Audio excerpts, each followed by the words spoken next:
After using the Remarkable Paper Pro for 100 days, I have some thoughts. And I want to go over the good, the bad, and whether or not it actually lives up to the name Pro. So let's get into it.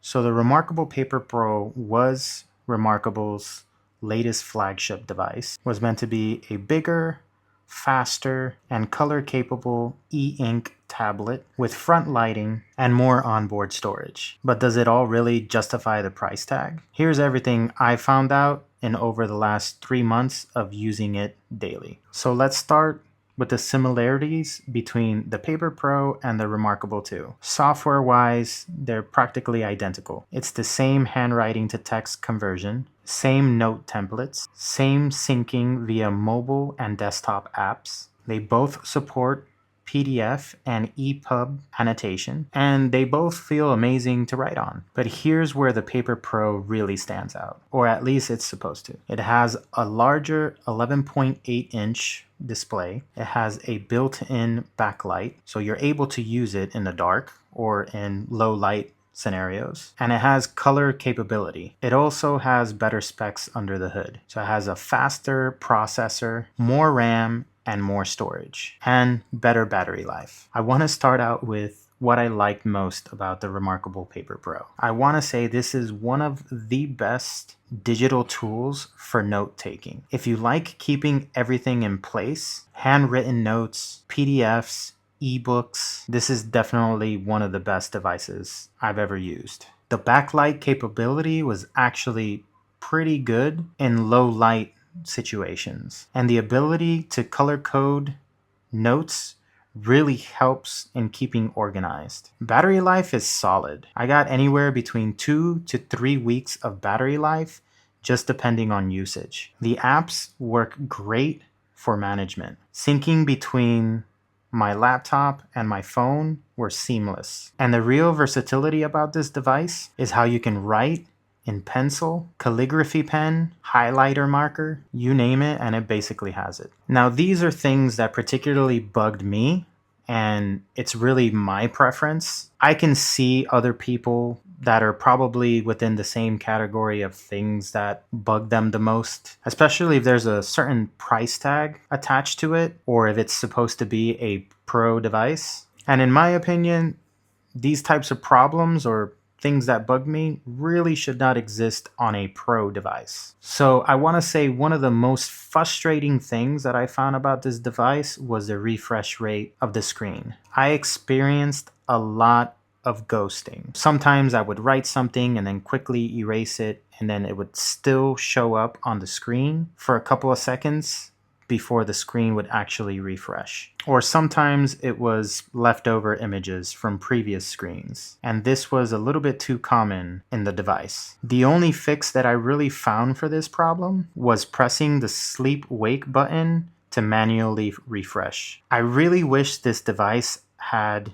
a setting for auto refresh, or at least a gesture, or at least maybe even tapping the pen a certain way that communicates with the device to make it refresh automatically. Again, since this is a pro device, this is what I would expect from a pro device. So basically, I just found myself constantly dealing with leftover lines and smudges after erasing. So the next thing I want to talk about is the color screen, or the color usage of the screen when you write in different colors. Honestly, I found the colors kind of underwhelming. I found the tones to be a little muted. Red didn't really look like red.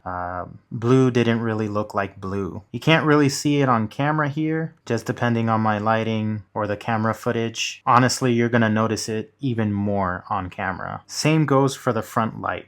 Very convenient, sure, but I didn't end up using it much. And when I did use the backlight, it made ghosting even worse. Another thing that I didn't like too much was lack of notifications and updates. There is a paid subscription called Remarkable Connect, and while the unlimited storage is useful, I wish I knew about the templates earlier. These could have saved me so much setup time, and for a pro device, it's kind of wild they don't include premium templates out of the box. Just 10 or 20 curated ones would have made a huge difference. So I ended up finding out about these templates towards the end of use of the trial that I basically had.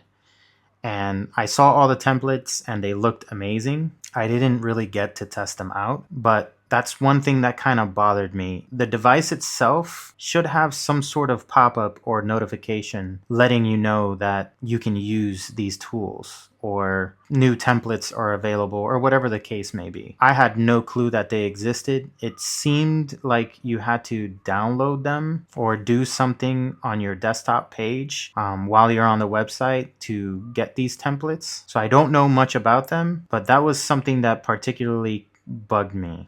Whenever there's a new feature or a new update, I think Remarkable should push notifications or some sort of how-to template, whenever there's a new update. So with the Paper Pro, I did get some accessories with it. I got the bundle with the leather folio and the black pen.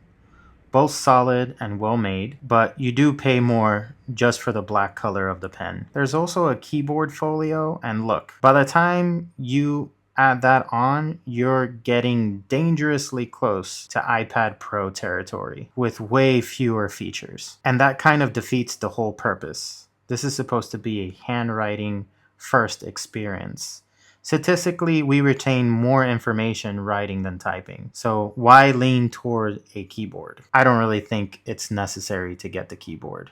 Stick to handwriting. Another thing that caught me off guard, and this one really blew my mind away when I found out. Some of the features that the Remarkable has requires Wi-Fi. What? So basically, I was demoing the device to a friend, and I couldn't really show some of the cool features because I wasn't connected to Wi-Fi. Again, this is supposed to be a pro model. These types of features should be backed into the device, not Wi-Fi connection usage.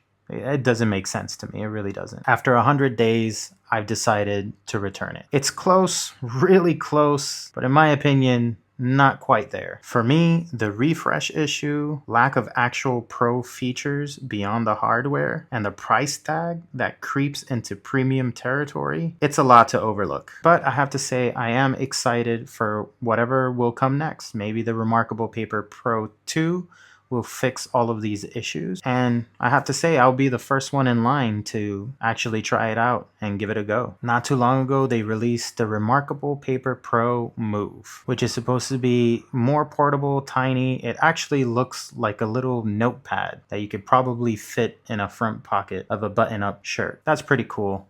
From what I have read and seen, it pretty much has the same features as the Remarkable Paper Pro, but just smaller. Since it's the same, but just smaller, it's gonna have the same issues. The ghosting effect, colors are really not quite there in my opinion. I get it, it's an e-ink tablet, but I think what bugs me out the most is the way that it's advertised, the way that it's shown when you're on the website. When you see the pictures, it just looks, the colors look amazing, but honestly in real life they look very flat, very muted. If you found this video helpful, drop a like and let me know in the comments. Are you Team Remarkable or are you holding out for something better? Subscribe for more honest tech breakdowns. See you in the next one. Mr. Toledo out.